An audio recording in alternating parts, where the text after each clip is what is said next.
বন্ধুসকল যিহেতু আমি ইউটিউব চেনেল এণ্ড বহুত দিনৰ মূৰত আজি আপোনালোকৰ মাজলৈ এটা লাইভ লৈ আহিছোঁ। আজি লাইভ নহয়, আচলতে ডাইৰেক্ট ভিডিঅ' হ'ব এইটো। আৰু বহুত দিনৰ মূৰত ভিডিঅ' এটা বনাম বুলি কৈ ৰৈ আছিলোঁ। আজি ফাইনেলি এটা ভিডিঅ' বনাবলৈ গৈ আছোঁ। আজিৰ ভিডিঅ'টো বহুত বেছি মজাদাৰ হ'বলৈ গৈ আছে। আজিৰ বিশেষ ভিডিঅ'টো হ'ল যে উইংছ হাজৰিকা। যিহেতু মই মানে ছ'চিয়েল মিডিয়াত খুব বেছি দেখিলোঁ, চবেই দিলে, চবেই তাৰ ওপৰত ব্লগো বনালে, বহুতে চাবলৈ গ'ল। কিন্তু মই পলমকৈ হ'লেও আজি এটা ভিডিঅ' বনাই আপোনালোকক দেখাব চেষ্টা কৰিম উইংছ হাজৰিকা কেনেকুৱা এখন ৰেষ্টুৰেণ্ট বনিবলৈ গৈ আছে আৰু কেনেকুৱা এখন এয়াৰবাছ হয় আপোনালোকক দেখাবলৈ সকলোবিলাক চেষ্টা কৰিম। তো ভিডিঅ'টো এইটো এটা হৰিপ্ৰসন্ন হাজৰিকাৰ ছেকেণ্ড তেল ডিপু, যিটো নতুন তেল ডিপু স্থাপন কৰিছে, তাৰ কিনাৰতেই এয়াৰবাছখন ৰখোৱা হৈছে। তো ওচৰৰ পৰা দেখাব চেষ্টা কৰিম এয়াৰবাছখন কেনেকুৱা হয়, কি কথা, সকলোবিলাক দেখাব চেষ্টা কৰিম। তো ব'লক বন্ধুসকল, সদায় ছ'চিয়েল মিডিয়াত চাই থকা উইংছ হাজৰিকাখন আজি ফাইনেলি ওচৰৰ পৰা চাবলৈ মই সক্ষম হৈছোঁ। আৰু ইয়াতে বহুত দৰ্শক চাবলৈ ৰখি আছে আৰু আপোনালোকক ওচৰৰ পৰা দেখাব চেষ্টা কৰিম উইংছ হাজৰিকা এয়াৰবাছখন। আৰু এতিয়া মই আহি পাইছোঁ ভটিয়াপাৰ, যিহেতু ভটিয়াপাৰৰ যিটো উইংছ হাজৰিকাই ক্ৰয় কৰিছে সেইখন হৈছে ভটিয়াপাৰত যিখন উপস্থিত মানে আপোনাৰ তেল ডিপুখন আছে, তেল ডিপুটোৰ কিনাৰতে ৰখাই হৈছে আৰু সেইখন আপোনালোকক ওচৰৰ পৰা দেখাব চেষ্টা কৰিম বন্ধুসকল। আৰু তাতনো কেনেকুৱা হয়, কি কথা। আৰু এটা কথা বন্ধুসকল, ইয়াত উঠি খাবলৈ হ'লে কিমান টকা, কি কথা, সেইখিনিতো মই জনাব নোৱাৰিম চাগৈ, কাৰণ ইয়াতে মালিকজন নাই আৰু হয়তো বনোৱাৰ পাছতহে এইটো তেওঁলোকে চিন্তা কৰিব যে ইয়াত উঠি বহি মেলি খাবলৈ কিমান পইচা লাগিব। তো বন্ধুসকল, আমি ওচৰৰ পৰা চাব চেষ্টা কৰোঁ। তো এইখনে হৈছে উইংছ হাজৰিকা আৰু ভালকৈ দেখাব চেষ্টা কৰোঁ আপোনালোকক। বহুত দীঘল,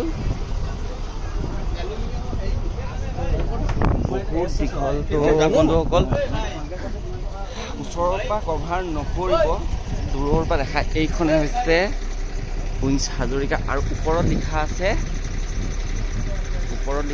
উইংছ হাজৰিকা এইখন। তো বন্ধুসকল ইয়াতে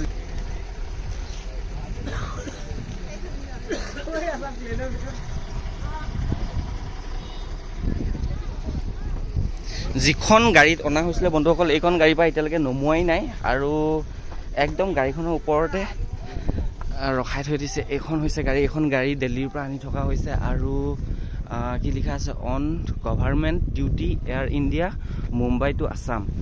তো বন্ধুসকল ইয়াত খুব ধুনীয়াকৈ ৰখাই থোৱা হৈছে আৰু পাখি চাখি পূৰা এৰুৱাই থৈ দিছে।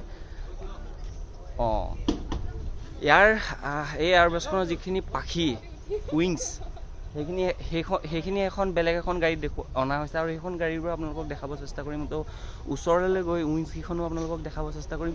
তো ইয়াতে লিখা আছে একদম ডাঙৰকৈ উইংছ হাজৰিকা আৰু লগতে যিমান য'ত যি ফিটিং কৰিব লাগিব চব এৰুৱাই পেলাই থৈ দিছে।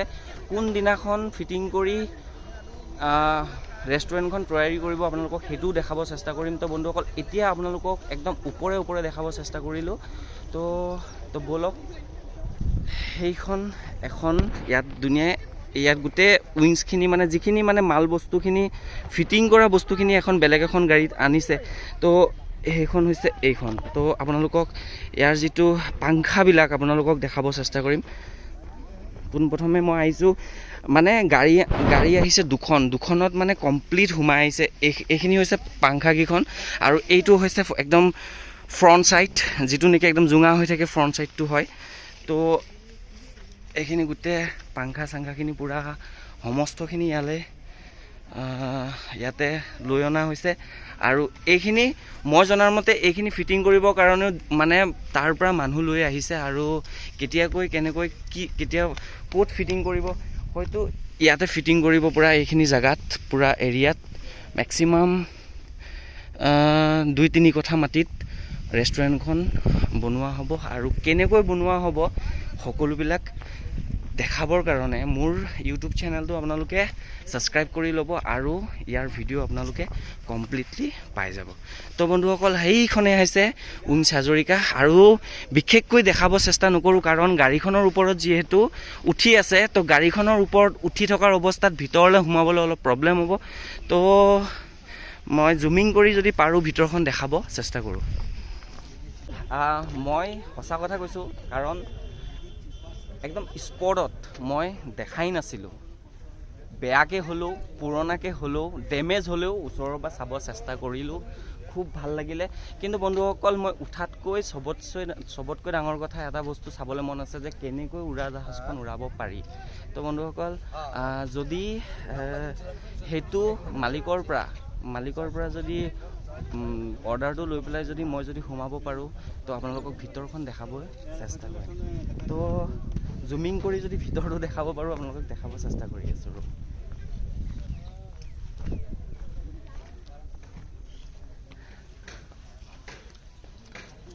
বহুত মানুহ ইয়াতে, বহুত মানুহ বুলি নকওঁ, অলৰেডি চোৱা মেলা বহুত মানুহে হৈ গৈছে। আৰু কিমাননো চাব, শিৱসাগৰত ইমানো বহুত বেছি মানুহ নাই ওচৰে পাঁজৰে।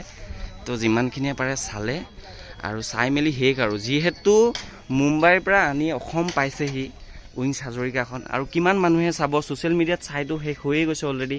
আৰু ওচৰে পাঁজৰে যিমানখিনি মানুহ আছে অলৰেডি চাই শেষেই কৰিছে। তো ইমান মানুহ নাই, তথাপিও মানুহ আছে, নাই বুলি নকওঁ। মানে কণ্টিনিউ ইয়াতে মানুহ আহিয়ে থাকে, চায়ে থাকে। বহুত দীঘল, কিমান ফুটমান হ'ব দাদা? 100 ফুট ন? 100 ফুট। অকল যিহেতু আমি দেখিবলৈ পোৱা মতে ইয়াৰ গোটেই চকা খুলি পেলাই এটা ৰেলিং পাৰ কৰা হৈছিলে। তো বন্ধুসকল, গাড়ীখনৰ চকাৰ অৱস্থা চাওক, আপোনালোকে দেখাব চেষ্টা কৰিছোঁ। চকাৰো একদম অৱস্থা নাই। তো যিহেতু গোটেইখন খুলি অকল ৰিম্পত অনা হৈছিলে, তো নতুন চকা আকৌ লগাই দিয়া হৈছে। কিছুমান চকাৰ কণ্ডিশ্যন বহুত বেছি বেয়া, কিছুমান চকা একদম খুবেই নতুন দেখিবলৈ পোৱা গৈছে। আৰু ইয়াৰ ভিতৰলৈ সোমাব নোৱাৰোঁ, যিহেতু ইয়াত ভিতৰলৈ সোমোৱাৰ পাৰ্মিশ্যনটো সঁচাকেই নাই। আৰু যিহেতু ইয়াৰ ভিতৰলৈ সোমাবৰ কাৰণে পাৰ্মিশ্যন ল'ব লাগিব, তো অ'নাৰজন এতিয়া নাই লগত। যদি অ'নাৰজন লগত থাকিলেহেঁতেন মই সোমাব চেষ্টা কৰিলোঁহেঁতেন। এইটো হৈছে ওপৰটো, আৰু ওপৰৰ পৰা একদম বহুত দীঘল সৌখিনিলৈকে আছে। তো বন্ধুসকল, যিখিনি দেখাব পাৰিলোঁ দেখালোঁ। যদি মোৰ ভিডিঅ'টো ভাল লাগিলে like, comment, share and subscribe কৰিব নাপাহৰিব। এনেকুৱাবোৰ ভিডিঅ' পাই থাকিবৰ কাৰণে তো মোৰ ইউটিউব চেনেলটো ছাবস্ক্ৰাইব কৰিব। তো আজিলৈ বাই বাই, অন্য এটা ভিডিঅ'লৈ লগ পাম। Bye bye. মোৰ ভিডিঅ'টোৰ জৰিয়তে বন্ধুসকল আপোনালোকক আৰু এটা মই নিউজ দিব বিচাৰিছিলোঁ। যদি আপোনালোক শিৱসাগৰতো, যদি ডিব্ৰুগড়ৰ পৰা যদি আপোনালোক যোৰহাটলৈ আহি থাকে, ডিব্ৰুগড়ৰ পৰা যোৰহাটলৈ আহি থাকোঁতে 37 নং ৰাষ্ট্ৰীয় ঘাইপথ, যিটো নেকি ভটিয়াপাৰা বুলি কয়, ভটিয়াপাৰাৰ নৌ পাওঁতেই যিটো তেল ডিপু আছে, তেল ডিপুটোৰ সন্মুখতে এনেকৈ থিয় কৰাই থৈ দিছে। তো আপোনালোকে যদি আহে ডিব্ৰুগড়ৰ পৰা যোৰহাটলৈ, তো আপোনালোকে আহি চাই যাব পাৰিব। তো অন্য এটা ভিডিঅ'লৈ